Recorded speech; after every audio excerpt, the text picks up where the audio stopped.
चलिए next preparation method third, from carboxylic acid, from carboxylic acid and its salt। Carboxylic acid और उसके salt से हम बनाने वाले हैं यहां पर अल्केन। ध्यान से देखना है, डोंट टॉक, इधर देखो। तो पहला इसके अंदर जो मेथड दिया हुआ है सेपरेट, वो है डीकार्बोऑक्सिलेशन। Decarboxylation of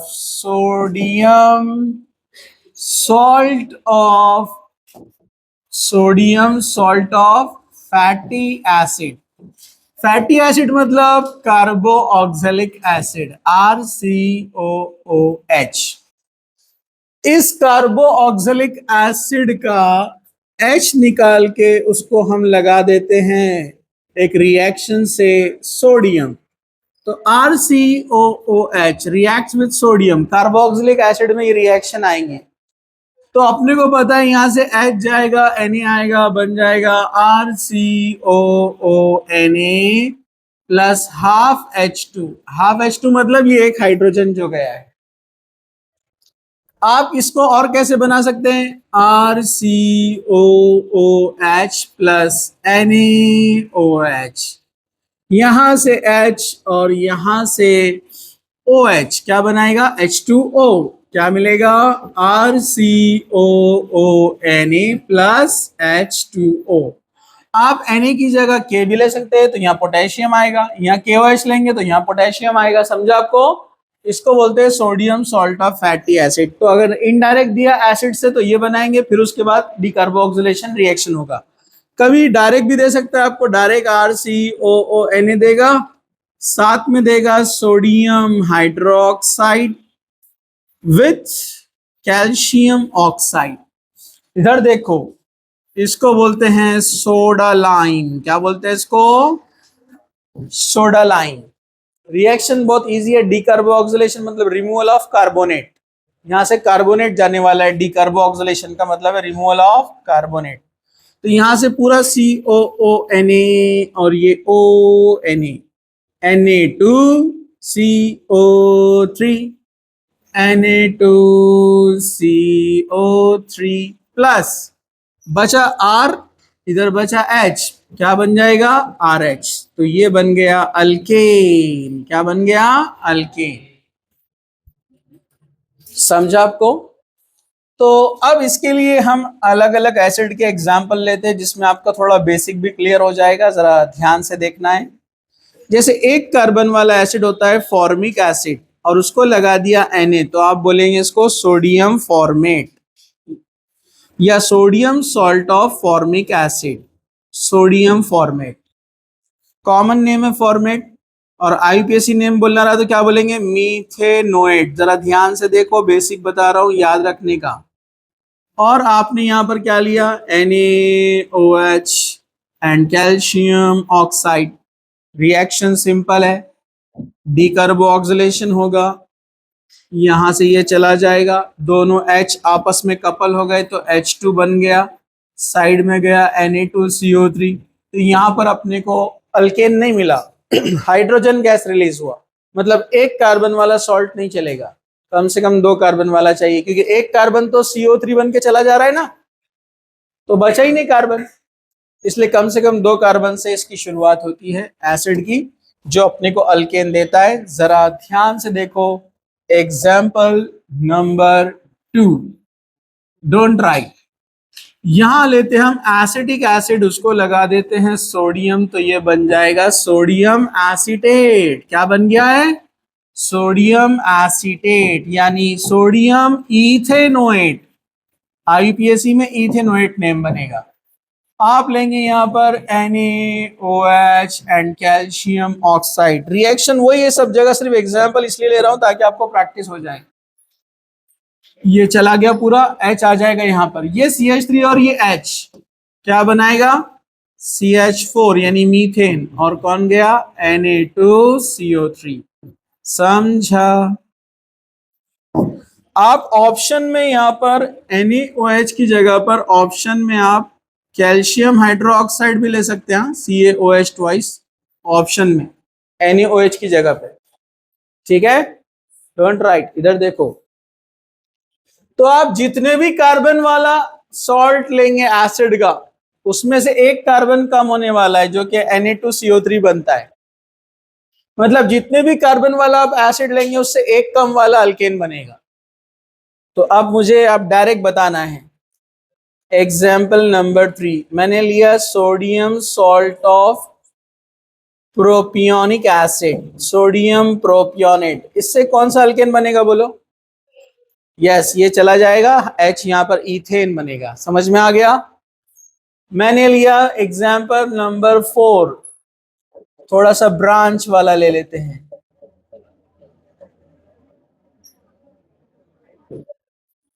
1 2 3 4 5 कार्बन है, लेकिन एक मिथाइल ब्रांच आ गया, इसलिए आइसो बोलेंगे इसको हम, या सेकेंडरी भी बोल सकते हैं इसको, सेकेंडरी वैलेरिक एसिड। 5 कार्बन वाले को वैलेरिक एसिड बोलते हैं। बेसिक आप याद रख लो। कार्बन 1 आया, फॉर्मिक एसिड। एसिड्स के नेम कॉमन नेम, IUPAC तो आप बना सकते हैं, methanoic, ethanoic, propanoic, butanoic, pentanoic, वो इजी रहता है।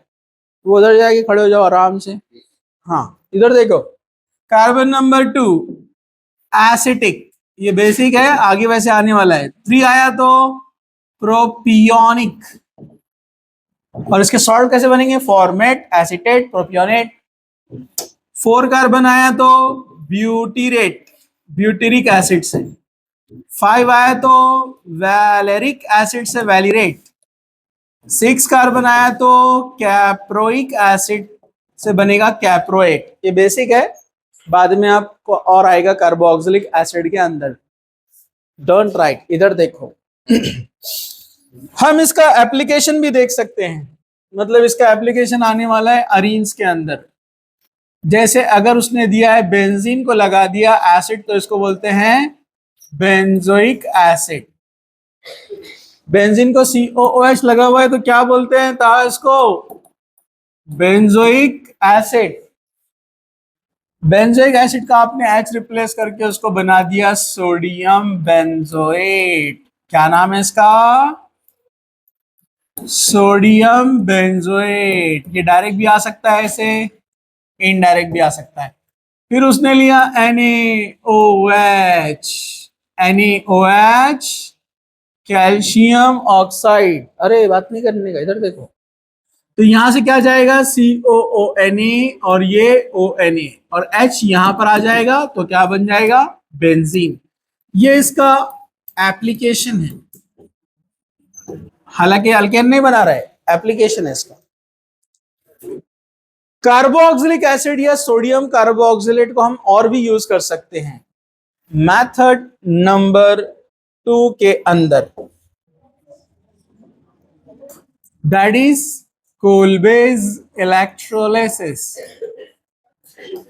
कोल्बेज इलेक्ट्रोलिसिस अल्केन बनाने के लिए इसको भी यूज किया जाता है।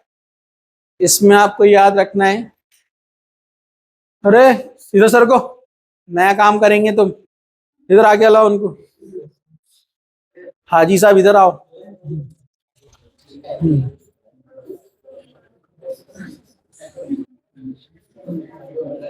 हमारे एक दोस्त है, उनका भतीजा भांजा था छोटा, कोई भी ऐसे जुब्बे में, कुर्ते पैजामे में जुम्मे के दिन दिखा, और वो बड़े लोग मिलते ना, जो लोग हज से आते तो उनको हाजी साहब बोलते हैं। वो बेचारा छोटा था, अब तो बड़ा हो गया उनका काफी, जब पहले की बात है, थोड़ा तोतलाता था, कोई भी दिखे ऐसे हादी ताप। ठीक है, तो उसकी जुबान से अच्छा दिखता था, बहुत बहुत हंसी भी आती थी। तो हादी ताप इधर इधर देखो, ठीक है, जागो जागो, सब लोग जाग रहे हैं। हाँ। तो कोल्बेज इलेक्ट्रोलिसिस इंपॉर्टेंट है, इसलिए ध्यान से देखो। गुल्लू इधर, ये स्पेशल है, इवन नंबर ऑफ कार्बन वाला प्रोडक्ट मिलेगा आपको, even number of carbon alkane मिलता है इसमें, आपको याद रखो, ऑड वाला नहीं। जैसे पिछले वाले मेथड में तो सभी पॉसिबल थे, ये इवन नंबर वाले देते हैं 2 4 6 ऐसे, क्योंकि इसमें कपलिंग होता है बिल्कुल वैसे ही वुड्स की तरह, लेकिन वहां कपलिंग सोडियम और जिंक की हेल्प से वो होता है वुड्स में और फ्रैंकलैंड में। यहाँ जो कपलिंग होता है ये फ्री रेडिकल्स का होता है और इलेक्ट्रोलिसिस से होता है। ठीक है, सब लोग जरा ध्यान से देखो, रिएक्शन पहले सिंप्लीफाई करके मैं बता देता हूं, फिर उसके डिटेल में जाएंगे अपन। ठीक है, चलो जरा ध्यान से देखो। इसमें आप लेंगे sodium salt of fatty acid RCOOH, इसके H को आप सोडियम से रिप्लेस कर लेंगे तो आप कहेंगे इसको सोडियम कार्बो ऑक्सिलेट। क्या बोलेंगे इसको? Sodium कार्बो oxalate. हाँ, सोडियम कार्बो ऑक्सिलेट लिया आपने और उसका इलेक्ट्रोलिसिस शुरू किया। इलेक्ट्रोलिसिस कैसे होता है वो भी बताता हूं मैं आपको। ठीक है, इलेक्ट्रोलिसिस शुरू किया, केटायन एनायन बन गए।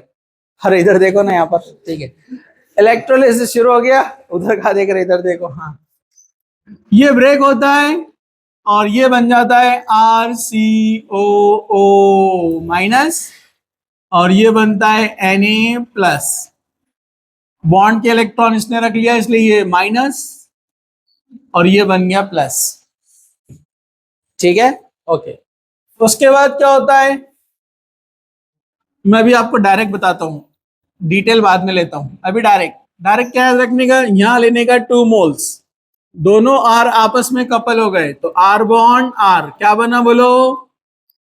अल्केन। डायरेक्ट याद रखने के लिए ऐसा यूज करने का। ठीक है, दोनों CO2 2 CO2 निकल गया प्लस 2 Na चला गया। लेकिन ये होता है एक्वियस मीडियम में, ये तो हो गया फ्यूज मीडियम। क्या हो गया ये? फ्यूज मतलब इसमें पानी नहीं है, डायरेक्ट सोडियम कार्बोऑक्साइड को क्या किया? पिघला दिया। थोड़ा रेयर है ये, लेकिन समझ लो इसको। लेकिन एक्चुअल रिएक्शन कैसे होती है जरा ध्यान से देख लो। 2 moles of RCOONA, aqueous medium मतलब पानी के साथ में होता है। इलेक्ट्रोलिसिस हुआ, इलेक्ट्रोलिसिस होने के बाद क्या होगा? दोनों R आपस में कपल हो जाएंगे तो क्या बन जाएगा? R बॉन्ड R, यानी कौन बना बोलो? अल्केन बन गया। दोनों CO2 उड़ गया, एनोड के ऊपर जाएगा, दोनों CO2 एनोड के ऊपर चला गया। उसके बाद क्या होता है, ये Na में और इसमें रिएक्शन होती है, 2 Na और 2 OH मिलकर क्या बनाएंगे? 2 NaOH। ये रिएक्शन के अंदर रह जाता है। ठीक है, बचे 2 हाइड्रोजन आपस में कपल होते हैं और ये चले जाते हैं कैथोड के ऊपर H2 गैस बन के। तो ये गया कैथोड के पास और ये गया एनोड के पास। समझा आपको? रिएक्शन में NaOH बना तो रिएक्शन का मीडियम क्या बन जाता है? अल्कलाइन, मतलब बेसिक नेचर। समझा आपको? लेकिन अगर पानी नहीं लिया तो कोई बेसिक नेचर नहीं बनेगा, अल्कलाइन नेचर नहीं बनेगा। समझा आपको? अरे बोलो ना, ये समझ में आ गया? अब आ जाओ एक्चुअल प्रोसेस के तरफ। ये एक्चुअली है लेकिन अब उसको मैं स्टेप बाय स्टेप समझाता हूं। Don't talk. ये है एक इस्तेवाना, अफसाना नहीं। इस्तेवाना मतलब बीकर उर्दू में बोलते। ठीक है, कौन है ये? बीकर। ठीक है, जरा ध्यान से इधर, अरे इधर देखो। ये बीकर के अंदर हम 2 यूज कर रहे हैं इलेक्ट्रोड्स। क्या यूज कर रहे हैं? इलेक्ट्रोड्स मालूम है आपको? बरकीरे, उर्दू में क्या बोलते हैं इसको? ये 2 बरकीरे, यहां पर 2 इलेक्ट्रोड यूज किए हैं। इलेक्ट्रोड्स वो होते हैं जो इलेक्ट्रिसिटी को कंडक्ट करते हैं, जिसमें से इलेक्ट्रिसिटी पास होती है। ग्रेफाइट के होते हैं, कार्बन के बने होते हैं, ग्रेफाइट। ठीक है, ध्यान से। और इसको अपन ने यहां पर बैटरी से कनेक्ट कर दिया। एक बैटरी लिया हमने और उसको बैटरी से कनेक्ट कर दिया। अब ये बैटरी का पॉजिटिव टर्मिनल है और ये बैटरी का निगेटिव टर्मिनल है। निगेटिव टर्मिनल वो होता है जो इलेक्ट्रॉन देता है, और पॉजिटिव टर्मिनल जो इलेक्ट्रॉन लेता है। अंदर केमिकल रिएक्शन होती है, अंदर फॉर एग्जांपल ये हम ले लेते हैं RCOO अंदर बैठा हुआ है, जिसमें RCOO में डिसोसिएशन होता है पानी के अंदर। अंदर पानी भी है H2O, तो यहां पर ये Na प्लस है और ये O माइनस है। इस तरह आयंस तैयार होते हैं। तो जरा ध्यान से देखना सब लोग, अंदर क्या हो रहा है, RCOONA, इनका हुआ डिसोसिएशन। डिसोसिएशन होने के बाद ये बन गए हैं RCO, इसने इलेक्ट्रॉन ले लिया इसलिए माइनस, और ये क्या बन गया, Na प्लस बन गया। चलिए अब रिएक्शन स्टार्ट होती है एट एनोड। एनायन जहां जाते हैं उसको एनोड कहते हैं। एनायन मतलब निगेटिव पार्ट कहाँ जाएगा, पॉजिटिव के पास जाएगा ना। अरे बोलो ना, जो एनायन है निगेटिव वो पॉजिटिव के पास जाएगा ना, इसलिए इसको बोलते हैं एनोड। क्या बोलते हैं इसको, तो एनोड पर रिएक्शन स्टार्ट होती है। देखिए कैसे, ये जो मिला है RCOO माइनस, इसके पास इलेक्ट्रॉन है, ये अनस्टेबल है, ये अपने को टोटल 2 लेना पड़ेंगे, ठीक है। तो ये भी 2 मिलेंगे अपने को और ये भी 2 मिलेंगे, ठीक है। इधर देखो, इधर इधर, ये दोनों RCOO माइनस यानी कार्बोक्सिलेट आयन आ गए। ये अनस्टेबल है। अनस्टेबल होने की वजह से आपको पता है यहां पर क्या होता है, ये बॉन्ड ब्रेक होता है होमोलिसिस। होमोलिसिस मतलब इक्वल ब्रेकिंग। उससे पहले एक काम करेंगे अपन, ये जो कार्बोक्सिलेट है इसने एक इलेक्ट्रॉन लॉस किया। कार्बोक्सिलेट ने क्या किया बोलो, एक इलेक्ट्रॉन लॉस किया, तो क्या बनेगा ये RCOO फ्री रेडिकल, और एक इलेक्ट्रॉन दे दिया। बोलो सही है क्या, 2 इलेक्ट्रॉन में से एक इलेक्ट्रॉन दे दिया उसने, और दिया कि नहीं, अरे बोलो ना। तो 2 कार्बोक्सिलेट है तो कितने इलेक्ट्रॉन मिलेंगे, 2 इलेक्ट्रॉन। एक कार्बोक्सिलेट ने एक दिया और खुद बन गया फ्री रेडिकल, दूसरे कार्बोक्सिलेट ने एक इलेक्ट्रॉन दिया और वो भी क्या बन गया, फ्री रेडिकल। समझो आपको, 2 इलेक्ट्रॉन मिल गए, इसको याद रखो। अब ये जो 2 फ्री रेडिकल बने हैं, ये दोनों फ्री रेडिकल अनस्टेबल है। अपने आप को स्टेबल करने के लिए यहां पर करेंगे होमोलिसिस। क्या करने वाले ये, होमोलिसिस मतलब इक्वल ब्रेकिंग। तो ये इलेक्ट्रॉन इधर आएगा, ये इलेक्ट्रॉन इधर आएगा, जिससे वो क्या बनाएगा, CO2 कार्बन डाइऑक्साइड बन गया, डबल बॉन्ड। अरे बन गया क्या CO2। तो ऐसे कितने अपने पास, 2 है ना, तो कार्बन डाइऑक्साइड कितने निकलेंगे बाहर, 2। अरे बोलो ना, अरे बोलो ना। तो इधर क्या बचेगा, R रेडिकल बचेगा। अरे बोलो ना, ये R रेडिकल बचेगा कि नहीं, R रेडिकल कितने हैं, बोर्ड पे देखो, बोर्ड पे दोनों R रेडिकल है। अरे बोलो ना, दोनों R रेडिकल आपस में कपल करके क्या बनाएंगे, R बॉन्ड R, बन गया अल्केन। तो ये वाला देखो, अल्केन भी बन गया, कार्बन डाइऑक्साइड एनोड पर उड़ गया। ये जो CO2 निकल रहा ना, ये यहां पर दोनों R आपस में कपल होके अंदर रिएक्शन के अंदर है, और यहां जो CO2 तैयार हुआ, बुड़बुड़ बुड़बुड़ बुड़बुड़ बुड़बुड़ बबल बन के उड़ गया। अरे समझा क्या, समझा। अब रिएक्शन में बचा हुआ है H2O एंड ये जो अकेले खड़ा है सोडियम, यहां पर दिखा आपको, ये अकेला बेचारा तन्हाई में जो यहां पर आपको नजर आ रहा है सोडियम। अरे दिखा क्या, ये सोडियम आएगा एट कैथोड। कहां पर आ रहा है ये, एट कैथोड।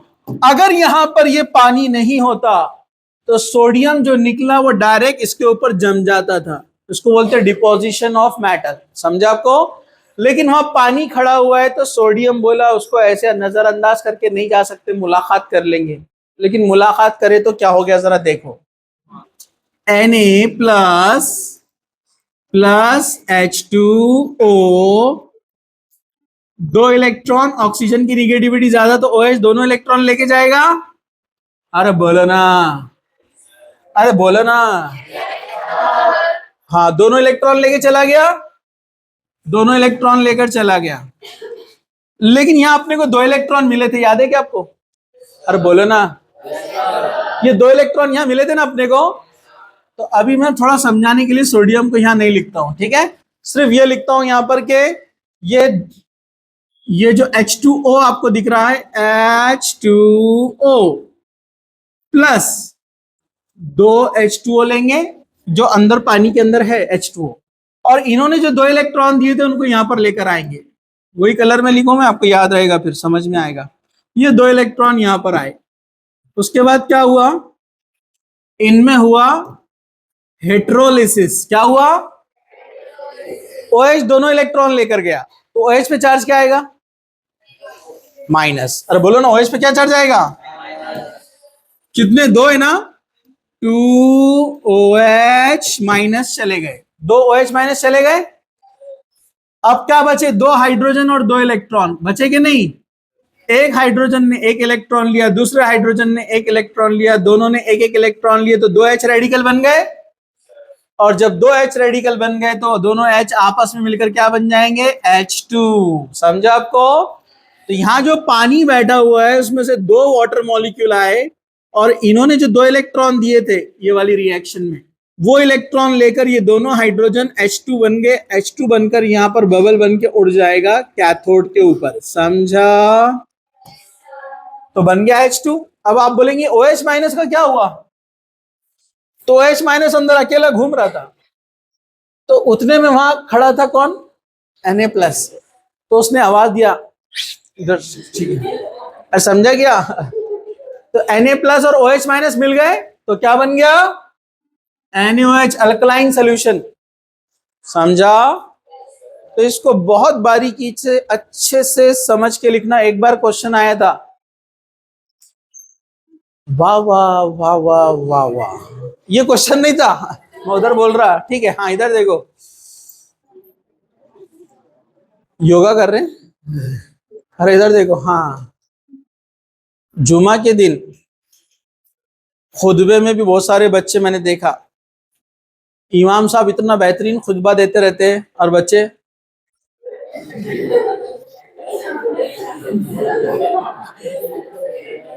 अचानक इमाम साहब बीच में जोश में आते ना, और ये लोग, तो वो ऐसा उठता, वो क्या हुआ बोल के, ठीक है। तो ऐसा यहां पर भी हो गए तो। हाँ, इसलिए बोलते हैं जिंदगी में आगे बढ़ना है तो सुबह जल्दी उठना है, और सुबह जल्दी उठना है तो रात को जल्दी सोना है, और रात को जल्दी सोना है तो मोबाइल उठा के रखना है। समझे क्या? हाँ, तो बड़ा मसला है ये। हाँ, ये समझ में आ गया आपको? तो एक क्वेश्चन आया था कि on the electrolysis of aqueous sodium salt of fatty acid, the resultant solution in the beaker is, answer था एसिडिक, अल्कलाइन, न्यूट्रल, ऐसे ऑप्शंस थे, तो आंसर था अल्कलाइन, क्योंकि अंदर NaOH तैयार होता है। तो ऐसे बारीक का क्वेश्चन कहाँ पूछता है देखो, इसलिए एनसीईआरटी को लाइन टू लाइन अच्छा रीड करना, जो बुक आप फॉलो कर रहे हो उसको अच्छे से रीड करना, एमसीक्यूज पूरे सॉल्व करना, तो फिर बात है कुछ। फटाफट लिखेंगे।